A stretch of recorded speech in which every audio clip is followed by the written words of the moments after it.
With the latest agriculture news from across the state and nation, it's time for the AgNet News Hour from AgNet West.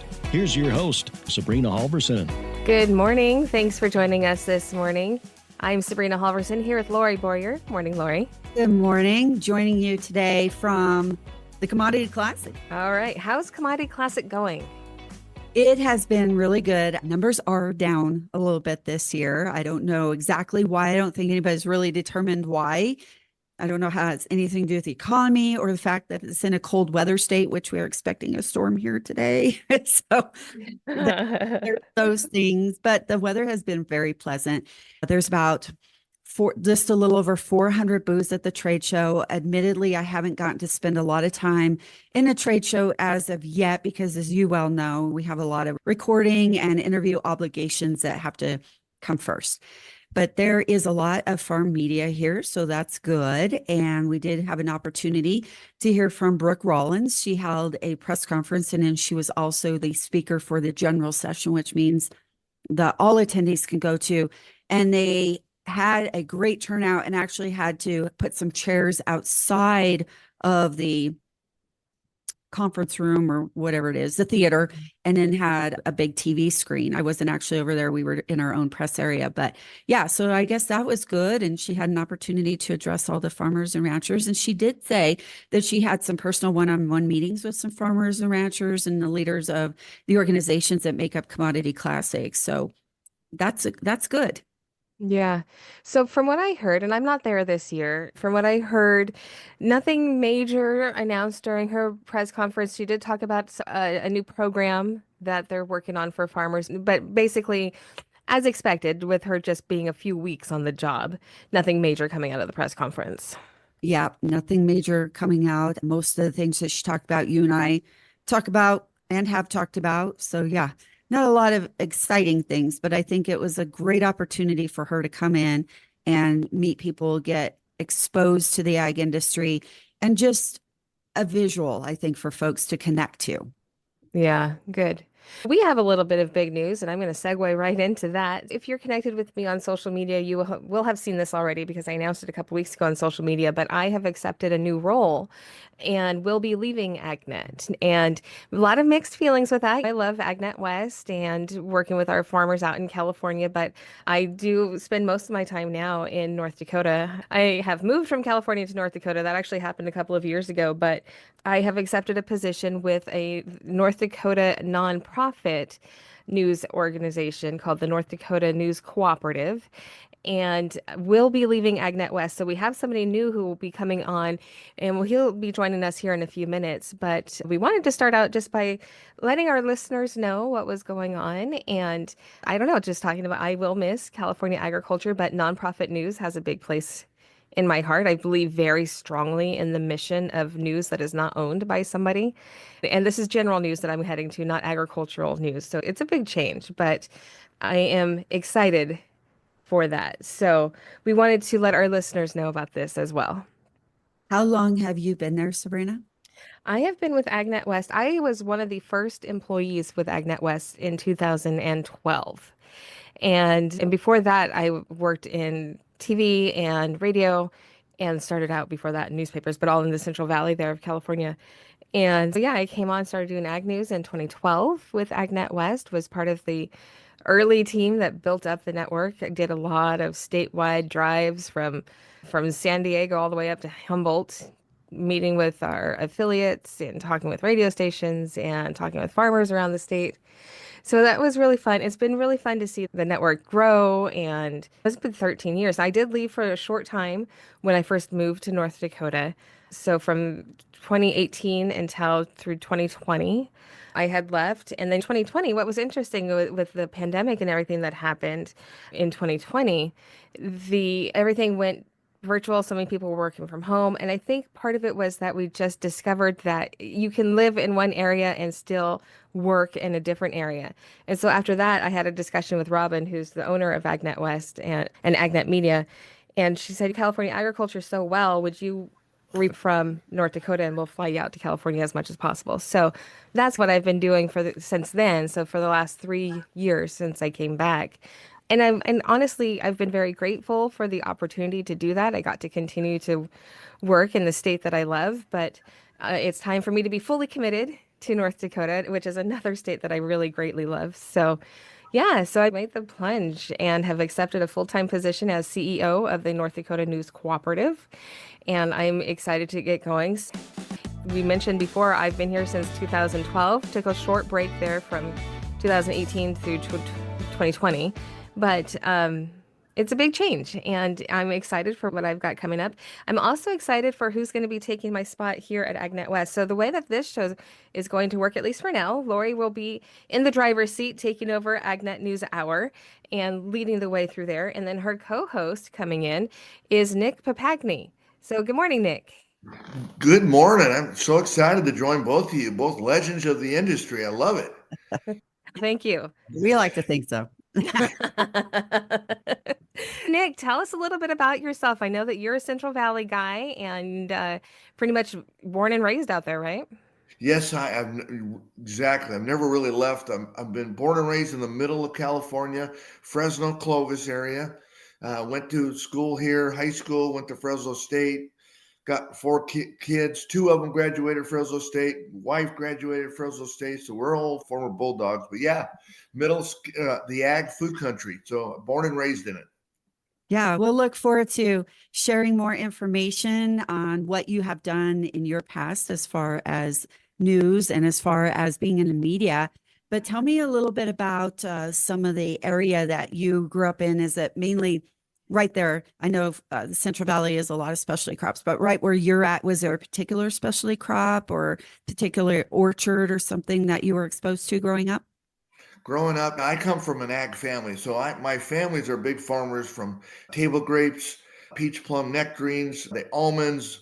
You could see even in the dairy, or yeah, I'd say the dairy, the hay industry. So yeah, I'm born and raised. So my family has always been the farmer. I went on the packaging side of things. So I have done all the packaging side of the farming, and then I branched out and during that I guess they call me the godfather of sports in the Valley. So I've been on the sports broadcasting side of things. So people might know me as the pag meter when it comes to sports. And I've been on the radio for a long time, just broadcasting sports. What makes you want to be on the farm broadcasting side of things? I think really truly sports and ag, it always blended together with me because a lot of the people that I used to interview, they were farmers, and so I've always done a little both when it comes to broadcasting. But I've always fascinated into the people that grow the food that we eat every day, and I just think giving back to them is something I like to do. So I've always been in the middle of it from the voice of it. So when I saw this, I got excited about it. So yeah, it's excited to be part of it again. Farm broadcasters, I'm here at Commodity Classic in Denver, Colorado, amongst all these farm broadcasters. And I'll tell you, Nick, I'm sure you're no stranger to this, but we work hard, we work fast, try to have a little fun in between there. But this year is particularly challenging because there are so many heavy issues weighing on the industry. As a matter of fact, USA Secretary of Ag, Brooke Rollins, says the agriculture industry is in a dire situation. And she expanded upon that in our press conference yesterday. So what are a couple of issues right now that maybe you're monitoring or that are catching your eye? Well, I think water has been always my top priority. Everybody I talk with, I have plenty of friends who farm on the west side of the Central Valley, Fresno area, and half the time they have no water. And it's amazing to me that we just do not learn how to save water when 80% of the water goes right to the ocean. So I think it's a big topic here and something that I'm very interested in. So I would say water is our high priority. What else? I would say, of course, it's always water, weather. Freight has always been a big issue with these guys. You could say employment, trying to get the people that they have, everything's going up in price. So A to Z, everything is going up in price. And you could just see the world changing when it comes to farming. And these guys, they put their butts on the line every day. And I just think I commend them for even doing it, especially in California with all the regulations we have. Yeah, a lot of discussions with producers yesterday. I think the general feeling that I'm taking away is they're trying to be optimistic. They really are. Farmers are, of course, the eternal optimists. They have to do what they want to do and what they're trying to do. But there is definitely a sense, I don't know how to explain it or describe it, but there's definitely a sense of concern among producers and producer leaders. Everybody's very aware and they're feeling the heaviness of the industry right now. And U.S. State Secretary of Ag, I get why she said it was dire, and she did explain and come up with some points on how they're going to work on that. So I really hope that they do hold true to that. She calls it Trump. What does she call it? Trump pace.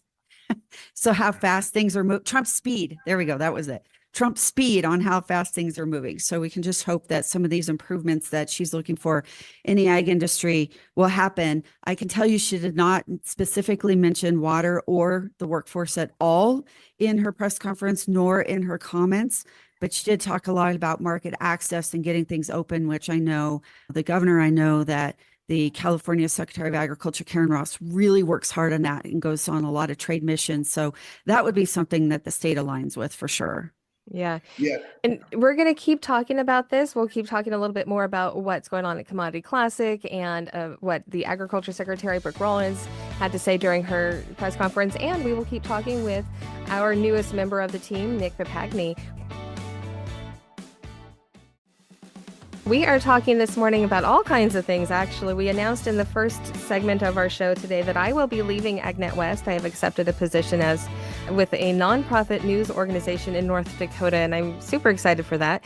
But we were also excited that we have a new team member joining who will be taking over for me, Nick Papagni, a well-known name in the Central Valley area. He's been on sports radio quite a bit, doing a lot in the sports realm.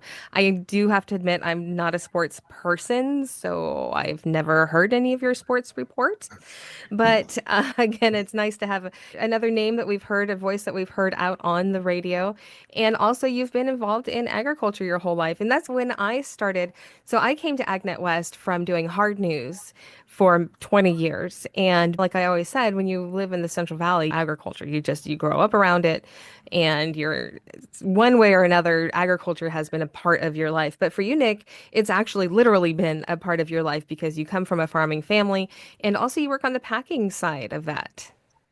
Yeah, I really have. I had my own packing distributorship for 25 years. And so, and especially in the Central Valley, you could go east, you can go west, and all you're going to run into are orchards or grape vineyards, whatever the case may be. We're in the capital of the raisin industry right here. So everything is ag. You really have no choice. If you love it, it's just part of the world that you grow. And so all my family and friends, I know so many people in the industry that I get the inside scoops from of what's going on in there. And it is a lot of fun. It's exciting. So yeah, I'm excited to be on the team. So I have to ask you, while I was out there for the World Ag Expo, and as I was driving down 99 from Fresno to Tulare, you pass the Selma area, you bring up the raisins. And I saw a sign on the freeway for the world's largest box of raisins. And it was something like, turn here to go to the world's largest box of raisins. And I desperately wish I had gone, but I'm almost certain I've actually been to it because it's got to be. I don't know if you've ever been to like the Sunmade headquarters there in the kind of Selma area, but they have this great big box of raisins out front. And I don't know, it struck me because you mentioned being the raisin capital of the world. And that's such a thing that we really hold on to there in the Central Valley, except that Lorrie and I talked about this, I don't know, last week or the week before or something, but how crop significance kind of changes and rotates. So I remember like in the 80s, it was truly all about the raisins. We had the singing raisins, everything was about the raisins. And then we went to olives for a while. I remember Oberti olives from Madeira. That was a big thing from that time. And then switched to almonds being such the dominant industry. But there's been another shift back to raisins. I've been noticing more and more raisins taking back some of that dominance as being the popular crop there in the Central Valley.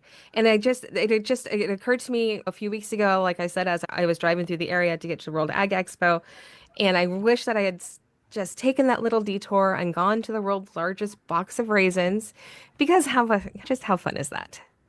That does sound like a lot of fun, but I'm guessing the reason why maybe raisins are making a comeback is you and I had talked about this a couple days ago or a few days ago, Sabrina, is there's a big push right now and a big demand by consumers for snack foods, including trail mixes and dried fruits and dried vegetables. And you mentioned not dried fruits and maybe there's some dried vegetables, but dried fruits and nuts and the seeds. And people want convenience and we're looking for healthier food options. So some of these snack mixes are an automatic go for a lot of folks, especially with our busy lives. I've always had snack mix and stuff, but right now it's really gaining in popularity both here in the United States and in other countries. So that I would guess is one of the main drivers on why raisins are becoming popular again, because to me, you got to have the nuts and the raisins together, right? Flavor and texture. That's right, you do. It's not snack mix unless you have your raisins and nuts mixed together, right? Yeah, and I think that's a good point. Just again, with how industry shifts and consumer trends kind of change. And it's kind of standing back. What's that? The 10,000 view or whatever, to see how those changes affect the larger ag industry as well. And it's really interesting, I think, in California because those are the crops that we grow, where you may not notice it as much like in the Midwest because it's not affecting wheat and soybeans and corn or whatever.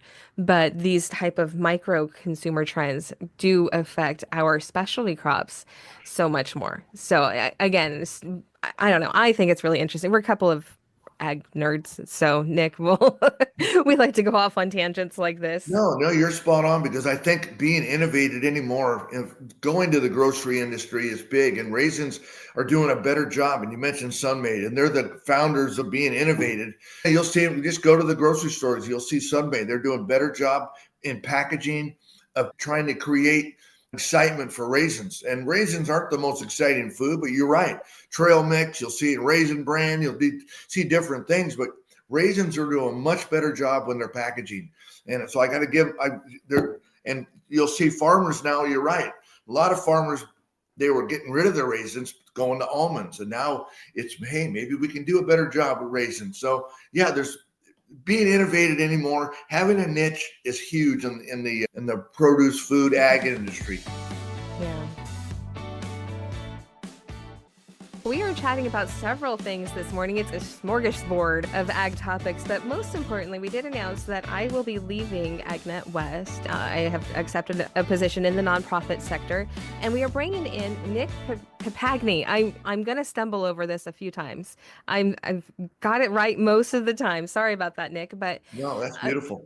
We wanted to bring you in and introduce you to the listeners. You will be co-hosting this show. Lorrie Boyer, who has been on the show for several months now, she is taking over at the helm, and you will be her sidekick.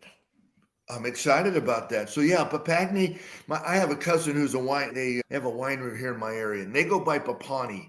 It just seems smarter than Papagni, but my side of the team has always been Papagni. But yeah, you got it right.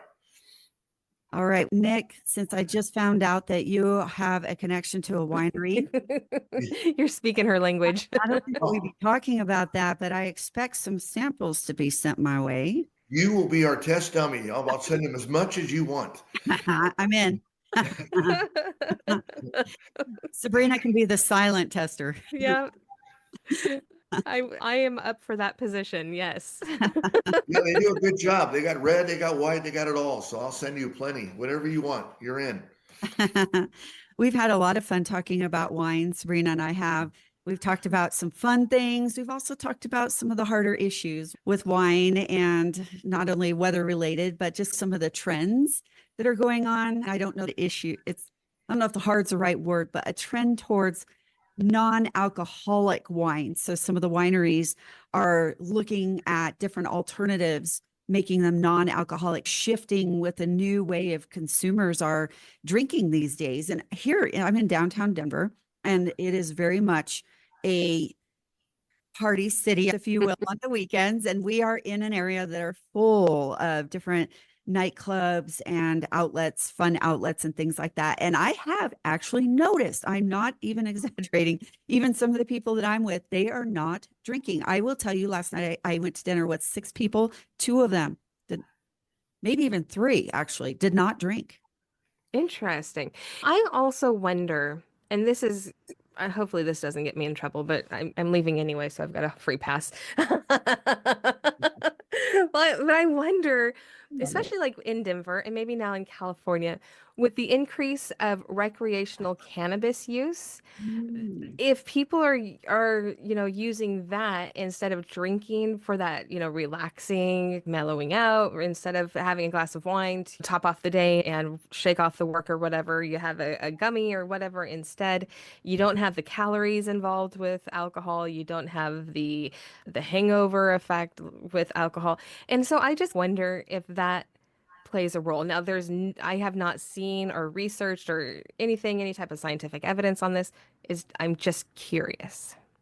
Yeah, I actually think that is a really good point, a really good observation. I don't know the answer to that either, but definitely could play into that. I would think if that's the reason why you're drinking is to take the edge off your day, it Yeah. could be. But then that wouldn't bring in like social drinking, like what you're talking about going out to the bars or when you're at a dinner with people and things like that.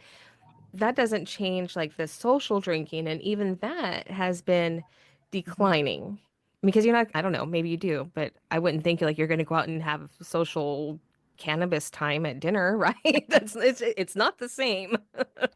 Well, that's probably where some of those non-alcoholic options come in, wine and Yeah. spirits and even beer, non-alcoholic beer. Yeah. Interesting conversation to see where that is headed and what's like the kind of the driving force behind it. I know for me, like we don't drink much. And for me, the thing is like when I need to cut out calories, the easiest place for me to cut calories and not miss it at all is alcohol. I do enjoy having a glass of wine every now and then, but I'm okay with a glass of wine once a month or so. And more than that, especially when I was doing things like traveling to Commodity Classic and other farm shows, at the end of the 12-hour day that you have to spend when you're on the road, and then you finally get to go out with a couple other farm broadcasters, it's really easy to have those 2 or 3 glasses of wine. But that's a lot of sugar for your body, and that's a lot of calories, and that can be really hard on the body. So I wonder if that Sabrina, also is I another think reason. I think you're spot on with that. But I asked some young people about what do you guys do anymore for drinking? Because well, it's so expensive. We usually drink before we go out, and then we'll have a drink. We won't drink wine, but we'll drink maybe other.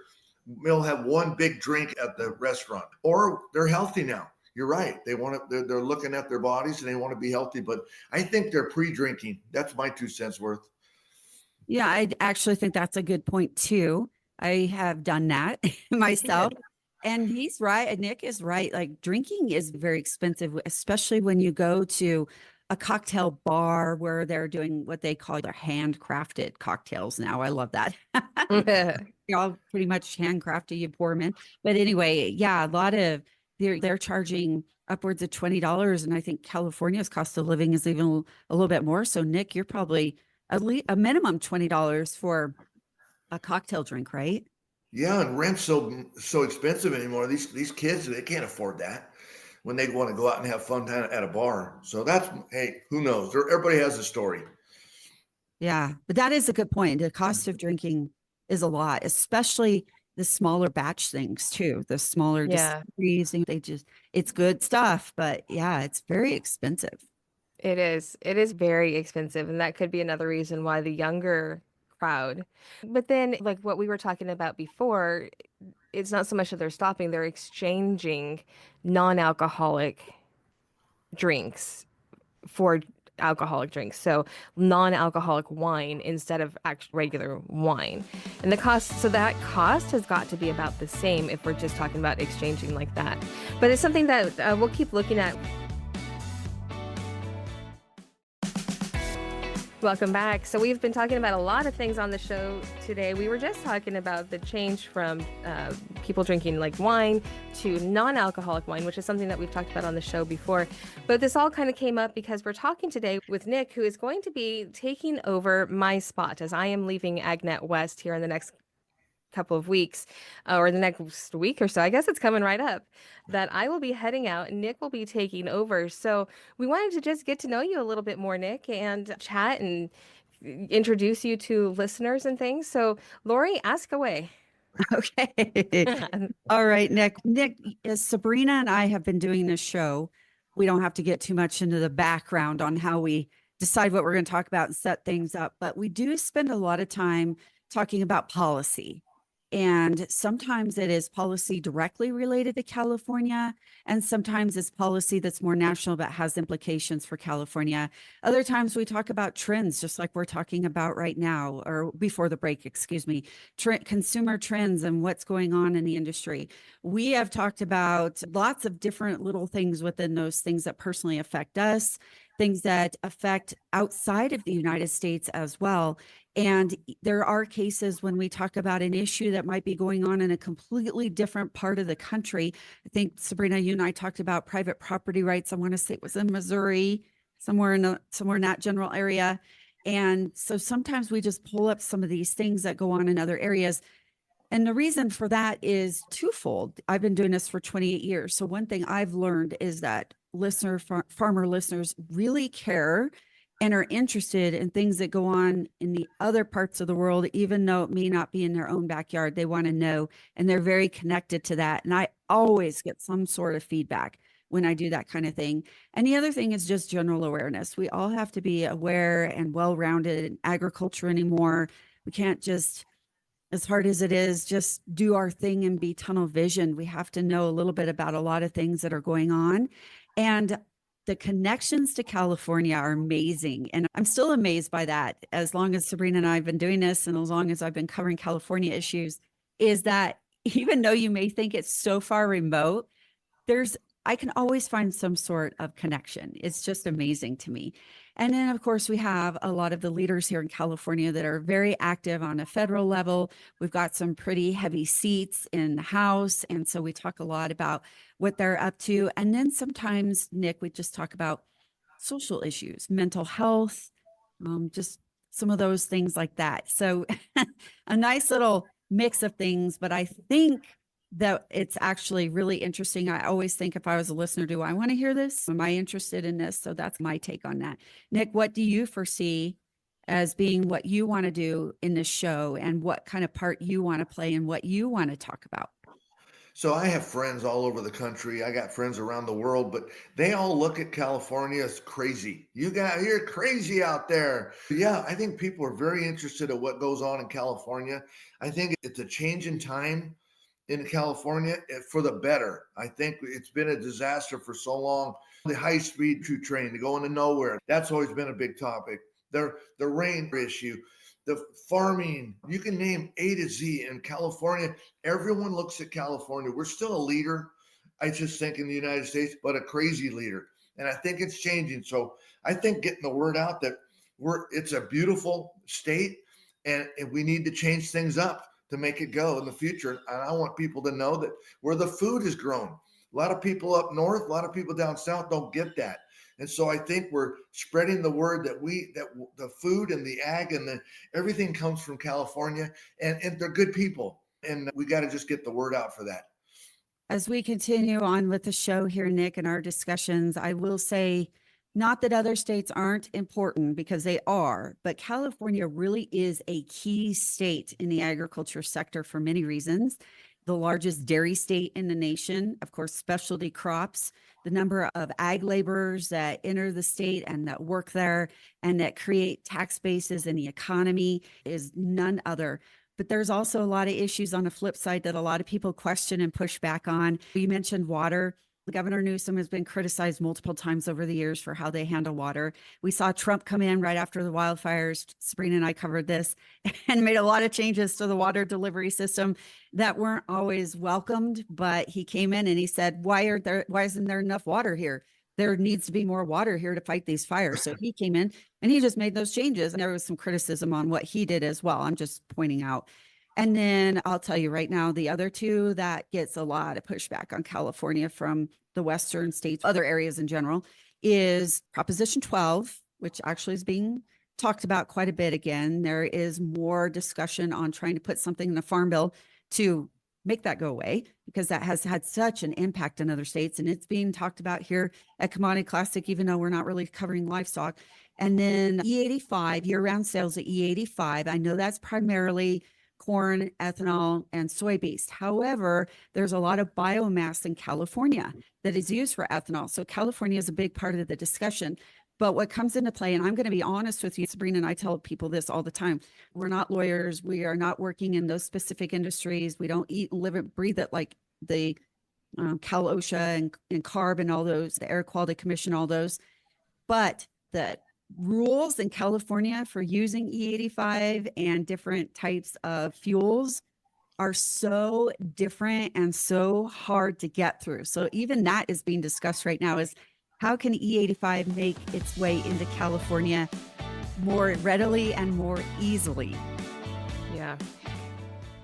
So we've been chatting this morning on several topics, primarily the fact that I have accepted a role with a nonprofit news organization in North Dakota and will be leaving AgNet West. And taking my place is Nick Papagni, and he will be joining Lorrie Boyer, Lorrie hosting the show. Nick Papagni will be co-hosting the show. And so we've just been getting to know him and also just chatting about some of the top ag issues around the state and how tricky it can be to cover them. And Lorrie, that's what you were talking about before the break, is that there are very difficult topics, and some of them can be quite tricky to cover. And one of them that you brought up, Prop 12, and this is my pet peeve topic. And I am just going to say this point one more time before I am kicked off of the show. And California voters voted on Prop 12. California voters spoke their mind, made a law.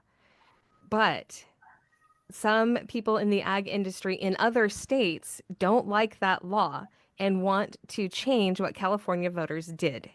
So talking about this from a California perspective has a lot of different facets to it. There are a lot of sides. It's not a two-sided issue. There are a lot of sides to this issue where, okay, I understand a pork producer in Iowa doesn't like what voters in California decided for their state.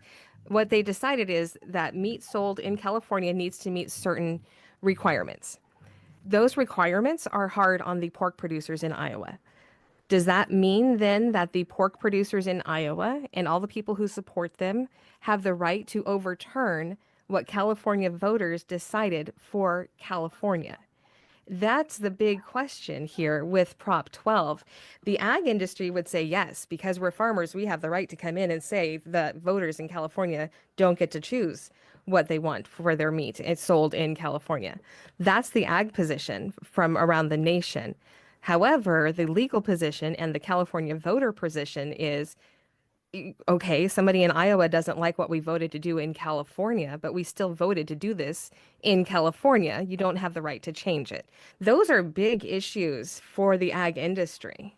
California is changing, and you're right. And it is crazy. Some people have to work the regulations, but the people, and I have a lot of friends that are in the food distributor, food service industries, and they know it's a disaster for some of the things that they have to work with.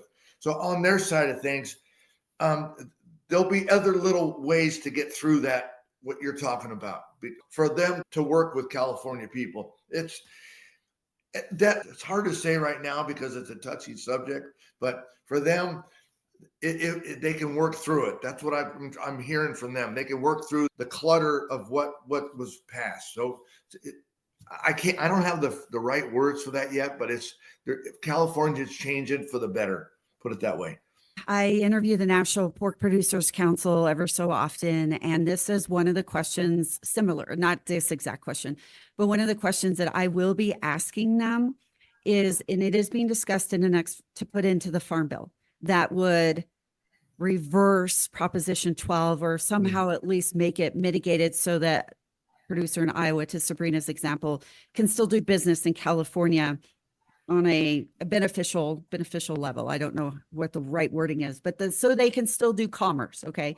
And this is a question I have overall in general, and I always have. And even I could use that example I used about how President Trump came in and took over and decided there needed to be more water to fight wildfires and did it.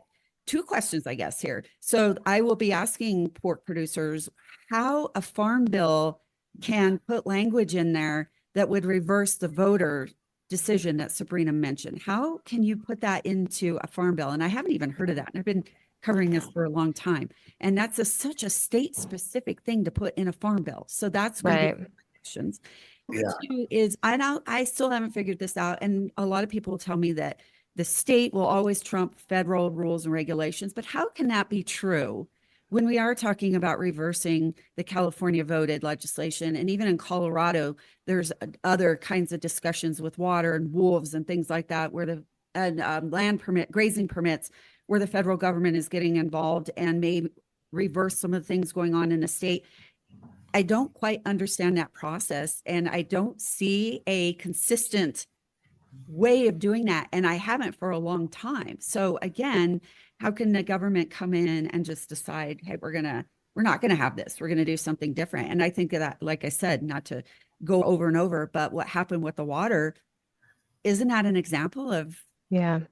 These are big topics. We are unfortunately out of time for today, so we do have to say see you later. But these are topics that Lorrie and Nick will continue to conquer here on the show. This has been the AgNet News Hour. I'm Sabrina Halvorson here with Lorrie Boyer and Nick Papagni. Have a great day.